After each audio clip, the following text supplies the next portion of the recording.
Bismillahirrahmanirrahim. Assalamualaikum warahmatullahi wabarakatuh. Kembali lagi kita dalam Weekend Rest. Jadi pada hari ini saya ingin menceritakan tentang seorang usahawan yang bernama Colonel Sanders atau lebih dikenali sebagai Atuk KFC. Jadi kisahnya bermula pada tahun 1895 ketika dia masih berumur 6 tahun, ayah dia meninggal. Sejak daripada itu, mak dia terpaksa bekerja dan dialah yang bertanggungjawab menjaga adik-adiknya sehingga kan dia sendiri perlu menyediakan makanan untuk adik-adiknya. Daripada situlah dia mendapat kemahiran memasak dan resepi KFC yang kita kenali pada hari ini juga adalah turun-temurun daripada ibunya. Ketika dia berada di grade 6, dia mengalami tekanan yang sangat kuat akibat kesempitan hidup dia dan dia berhenti sekolah. Jadi sejak daripada itu dia mula bekerja. Macam-macam kerja yang dia dah buat seperti petani, konduktor kereta api, menubuhkan syarikat kapal feri, mewujudkan perusahaan kilang lampu kimia dan macam-macam lagi. Tapi semua benda yang dia buat memang tak berhasil lah. Kejap je tak jadi, kejap je tak jadi, kejap je tak jadi. Seterusnya dia mula berpindah kerjaya sebagai salesman tayar kereta. Tapi malangnya kerjanya itu tidak kekal lama kerana kilang syarikat tayar itu ditutup.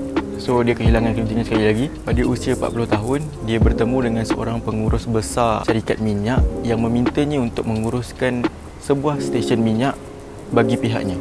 Jadi daripada itu dia mula jaga stesen minyak dan dia gemar untuk memberikan hidangan ayam dan makanan ringan kepada orang-orang yang singgah di stesen minyak itu. Jadi di kawasan itu ayam gorengnya memang sangat digemari ramai. Sejak daripada itu dia mula terkenal di kawasan itu. Beberapa tahun kemudian dia berhenti daripada menjaga stesen minyak itu dan dia membuka restorannya sendiri. Setelah dia berjaya dalam usahanya itu, dia mula mengiklankan makanan-makanannya. 4 tahun kemudian dia membeli sebuah motel bersebelahan dengan restoran ayamnya dengan harapan akan mendapatkan sambutan yang lebih baik lah. Tetapi sekali lagi malang menimpanya. Motel yang baru dibukanya hancur terbakar bersama-sama dengan restoran ayamnya. Jadi perniagaan yang sedang dia bangunkan dan dalam keadaan yang stabil hancur begitu saja. Tapi dia tak berhenti bercita-cita tinggi dan dia membuka semula sebuah motel dan restoran yang saiznya lebih besar daripada yang sebelumnya. Dan perniagaannya yang kedua ini lebih baik dan lebih stabil. Walaupun dah mula-semula perniagaan untuk kali yang keberapa tak, muncul pula Perang Dunia Kedua yang memaksa dia menutup kembali perniagaannya itu.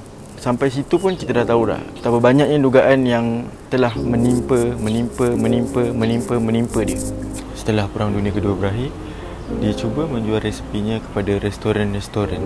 Setelah mencuba untuk mempromosikan resepinya kepada restoran-restoran itu, resepinya ditolak sebanyak 1009 kali.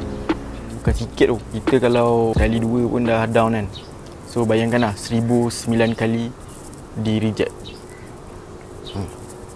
Akhirnya pada tahun 1952, dia dapat menjual resepi Kentucky Fried Chicken kepada salah sebuah operator restoran yang terbesar di barat itu. Sejak daripada itu, dia mendapat sambutan yang amat baik dan hasilnya terdapat beberapa pemilik restoran yang ingin franchisekan resepi itu dan mereka membayar beliau sebanyak 4 sen per ayam. Tapi masa yang baik tidak kekal lama.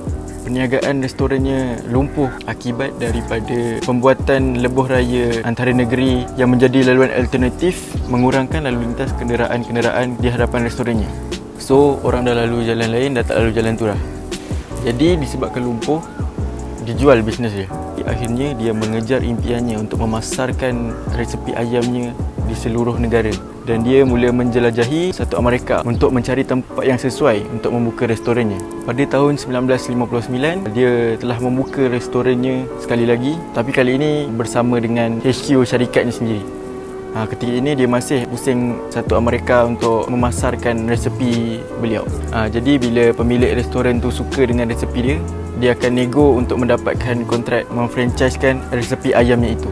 Pada tahun 1965, ketika dia berusia 75 tahun, kejayaannya baru bermula. Setelah bertahun-tahun berhadapan dengan kegagalan, kejatuhan dan musibah, akhirnya pendekatan Colonel Sanders untuk memasarkan resepi ayamnya berhasil. KFC adalah salah satu rangkaian makanan segera pertama yang berkembang ke peringkat global. Sejak daripada itu, Colonel Sanders menempuh perjalanan lebih 400,000 km setiap tahun untuk mengunjungi restoran KFC dan bertemu dengan pelanggannya di seluruh dunia. Pada usia 90 tahun, dia telah meninggal dunia. Pada ketika itu, terdapat sekitar 6,000 KFC outlet di 48 buah negara yang berbeza. Namun pada tahun 2020 terdapat lebih daripada 24,000 KFC outlet di 145 buah negara di seluruh dunia. Jadi apa pengajaran yang kita boleh ambil daripada kisah Colonel Sanders ni? Pengajarannya, jangan sesekali kita rasa terlambat untuk memulakan sesuatu. Teruskan usaha dan jangan putus asa dengan impian kita. Fokus kepada target dan pedulikan suara-suara negatif di sekeliling kita, kerana tidak ada orang yang boleh merendahkan kita tanpa persetujuan kita sendiri. Wallahu a'lam. Sekian. Assalamualaikum warahmatullahi wabarakatuh.